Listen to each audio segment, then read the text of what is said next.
In the tranquil village of Fujimi, nestled in Japan's Aomori prefecture, life was simple and predictable. The tight-knit community prided itself on its peaceful environment, where children played freely and neighbors trusted one another implicitly. This idyllic setting was shattered in April 2006, when an 8-year-old boy, Goken Yamazato, vanished without a trace. The story took an even darker turn when the person responsible was revealed to be Suzuka Hatakeyama, a mother and trusted member of the village.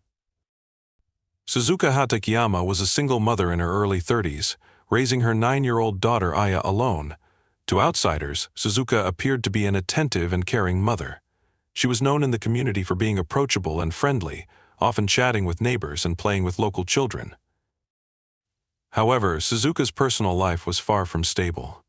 Her relationships were often tumultuous, marked by insecurity and emotional dependency. Those closest to her described her as unpredictable, prone to mood swings, and easily overwhelmed by stress. Her fractured psyche would eventually lead her to commit unthinkable acts. On April 9, 2006, Goken Yamazato disappeared while walking home after playing with friends. His family reported him missing when he failed to return for dinner, sparking a frantic search across the village. Days later, Goken's lifeless body was discovered near the riverbank. His death was ruled a drowning, but the bruises on his body and the suspicious circumstances left room for doubt. Suzuka Hatakeyama was one of the last people to see Goken alive. She had invited him to play at her home, which was not unusual. Many children in the neighborhood felt comfortable around her. However, Goken's cheerful nature and close friendship with Aya triggered Suzuka's jealousy. In her warped mind, she perceived Goken as someone taking her daughter's attention away from her.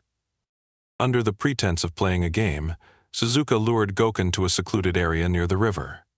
There, in a moment of uncontrollable rage and jealousy, she attacked him. The boy struggled, but Suzuka overpowered him, eventually pushing him into the river where he drowned. Afterward, she calmly returned home, leaving the village to grapple with the mystery of Goken's death. The loss of Goken did not quench Suzuka's possessiveness over her daughter. Instead, it deepened her paranoia. Over the months following Goken's death, Suzuka became increasingly controlling, isolating Aya from friends and restricting her activities. Aya, a bright and social child, began to resist her mother's suffocating behavior, which only fueled Suzuka's insecurities. On May 17, 2006, just over a month after Goken's murder, Suzuka's paranoia reached its breaking point. That day, Aya told her mother that she wanted to spend time with her friends after school. Suzuka, fearing she was losing control over her daughter, refused. An argument erupted, with Aya asserting her independence for the first time. Consumed by feelings of rejection and betrayal, Suzuka lured Aya into a private area under the pretense of talking things through. There, Suzuka's anger took a violent turn. She attacked her daughter, strangling her in a fit of rage. When Aya's body went limp, Suzuka realized what she had done. Desperate to cover her crime, she placed her daughter's body in the same river where she had drowned Goken just weeks earlier. Aya's disappearance was immediately noticed by neighbors and family friends. A massive search operation was launched, and within hours her body was discovered in the river. The community was plunged into mourning, with residents reeling from the double tragedy. Initially, Suzuka played the part of the grieving mother, weeping alongside other villagers and cooperating with police. However, inconsistencies in her statements quickly raised suspicion. Witnesses came forward, recalling seeing Suzuka with Goken shortly before his disappearance and noting her increasingly erratic behavior after Aya's death. Forensic evidence linked Suzuka to both crime scenes, and when confronted by investigators, she broke down and confessed. Her admissions were chilling. She described her actions in detail, revealing a twisted sense of justification rooted in her obsessive need for control. Suzuka Hatakeyama's trial captivated the nation, shining a harsh light on the darker aspects of parental relationships and mental health. The prosecution painted her as a manipulative and narcissistic individual who viewed her daughter as a possession rather than a person. The defense, meanwhile, argued that Suzuka's actions were the result of untreated psychological issues stemming from a traumatic upbringing.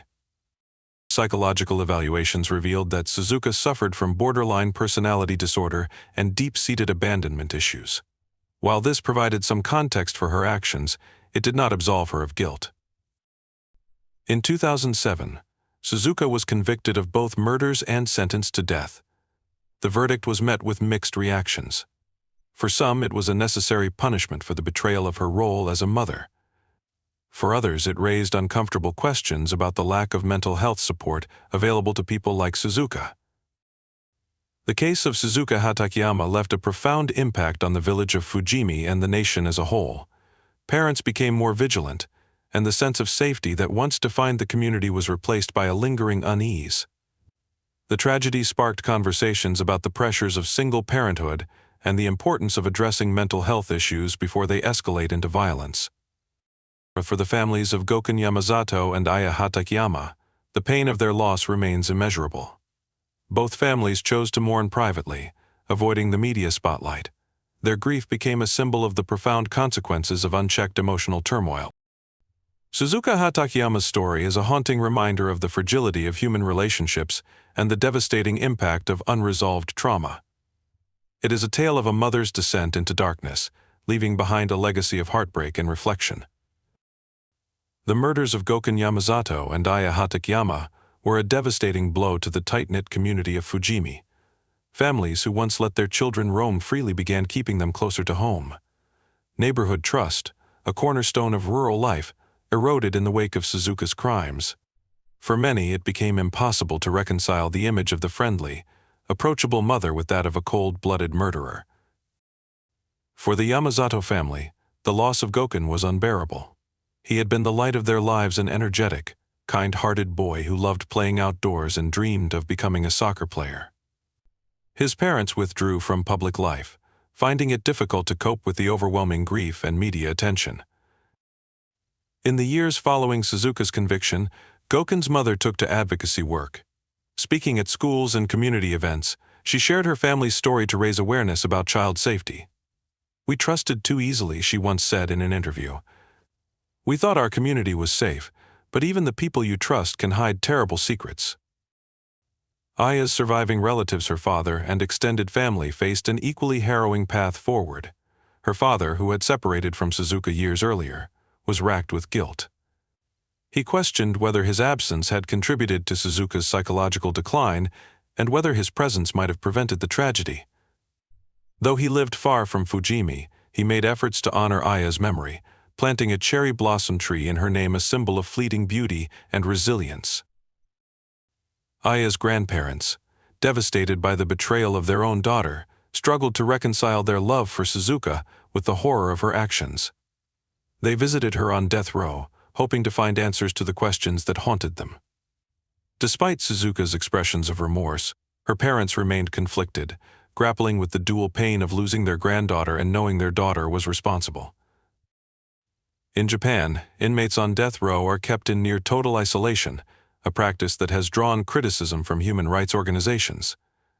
Suzuka spent her days in solitude, allowed brief interactions with prison staff but no regular contact with other inmates. Her life became a routine of reflection and occasional correspondence with her remaining family. During her time in prison, Suzuka reportedly expressed remorse for her actions, though some questioned the sincerity of her words. In letters to her parents and legal team, she described being consumed by overwhelming loneliness and regret. "I thought I was protecting Aya," one letter read, "but I was blind to my own darkness." Despite her stated remorse, Suzuka's execution in 2012 was carried out without public ceremony, as is customary in Japan. The announcement came only after the fact, marking the end of a story that had haunted the nation for 6 years. The Hatakeyama case sparked widespread debates across Japan, forcing the nation to confront uncomfortable truths about mental health, single parenthood, and the limitations of the justice system. Many saw Suzuka's actions as a tragic consequence of untreated mental health issues. Her borderline personality disorder, coupled with the pressures of raising a child alone, had gone unnoticed and unaddressed. Experts argued that her crimes might have been prevented if she had access to better mental health resources and community support. Following the case, Several initiatives aimed to address the stigma surrounding mental health in Japan. Government programs expanded access to counseling services, particularly in rural areas, and community centers introduced parenting workshops to help single parents navigate emotional and practical challenges. The murders also led to a re-evaluation of child safety protocols. Schools in Aomori Prefecture introduced programs to teach children how to recognize and avoid potentially dangerous situations. At the same time, parents were encouraged to build stronger networks within their communities, ensuring that children were never left vulnerable. However, the case left a more insidious legacy as well. Suspicion became a new norm in Fujimi, with neighbors eyeing one another warily. The idea that a trusted figure like Suzuka could commit such heinous acts made it harder for residents to rebuild the trust that once defined their village. Suzuka Hatakeyama's death sentence reignited debates about the ethics of capital punishment in Japan. While many believed her execution was a fitting end for someone who had betrayed the sacred bond of motherhood, others argued that the system had failed to consider her mental illness adequately. Human rights organizations pointed to the case as an example of why Japan should abolish the death penalty. They argued that Suzuka's psychological evaluation had been insufficient, and that her crimes, though heinous, stemmed from untreated mental health issues rather than a calculated intent to kill. To honor Goken and Aya, the village erected memorials in their memory. A small shrine dedicated to Goken was placed near the river where he was found, adorned with soccer balls and letters from classmates who still remembered him fondly. Aya's memorial, a cherry blossom tree planted in the village square, became a gathering point for those mourning the loss of innocence in their community. Every year, on the anniversaries of their deaths, villagers gather to pay their respects. The ceremonies are somber reminders of the fragility of life and the importance of vigilance.